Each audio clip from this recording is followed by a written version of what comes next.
મારા ભાઈઓ દીપક ચુડાસમા લડી લેવાના મૂડમાં આવી ગયા છે. તો મિત્રો એને ખુલ્લેઆમ એવી ચેલેન્જ આપી છે કે સતુભાઈ છે પોતાની વાડીમાં ફ્રી વાર પાણી વાળશે. તો મિત્રો પહેલા તો તમે વિડીયો ધ્યાનથી જોવો મિત્રો. એટલે સતુભાઈને કદાચ એવો ફાંકો રહેતો હોય કે દીપક ચુડાસમાને માફી મંગાવશું તો એ ખોટી વાત છે. આ ચુડાસમા છીએ અમે, તમે ખાતર હશો તો અમે ચુડાસમા છીએ.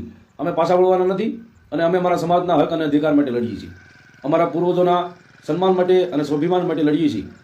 તો માફી દીપક ચુડાસમા હમુનો ક્યારેય ન માંગે. માફી તો સતુ ભુવા તમારે જ માંગવી પડે. અને તમે ઘણા ખરા સાગરીતો પાસે ફોન કરાવો છો તો એક દી કાયદા કાનૂનના સકંજામાં ફસાવો એ 100%ની વાત છે.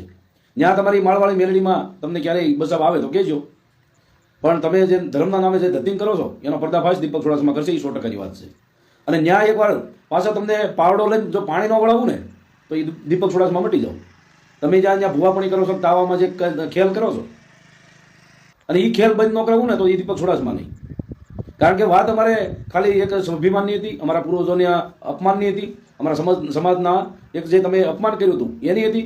પણ આજે જે તમે ધમકી દેવરાવો છો અને જ્યાં પણ તમારા લોકો એમ કહે કાપી નાખો, ફાડી નાખો, મારી નાખો, આના હિસાબે હવે તમારે જ્યાં તાવામાં હું ઘરે તમારે સર તેલ ન ગરમ કરવા દો.